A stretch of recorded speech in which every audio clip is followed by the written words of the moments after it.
त्र्यंबकेश्वर तालुक्यातील काही भागात पाऊस कमी जास्त प्रमाणावर सुरू असल्याने काही भागात भात लागवड कमी वेगाने तर काही भागात जास्त वेगाने सुरू आहे। हा पाऊस भात, नागली, वरई, भुईमूग, उडीद, खुरसणी पिकाला उपयुक्त असल्याने सध्या शेतकऱ्यांमध्ये आनंदाचं वातावरण आहे। तसेच काही भागात बऱ्यापैकी पाऊस पडत आहे।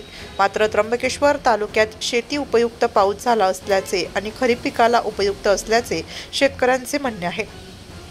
त्र्यंबकेश्वर तालुक्यात कमी अधिक प्रमाणात पाऊस कोसळत असला तरी येथील पाणी साठ्यात देखील वाढ होत आहे।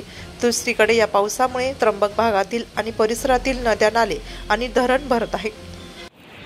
शेतीला पूरक असा पाणी पडू राहिला, छान पडू राहिला। पाण्याची गरज आहे आता। सर्व शेतकरी बांधव खुश झाले पाण्यामुळे। अंजनेरी परिसरात चांगला पाणी पडतोय। धन्यवाद। नाशिक लोकशाही न्यूज साठी व्यवस्थापक अरुण शिंदे, त्र्यंबकेश्वर।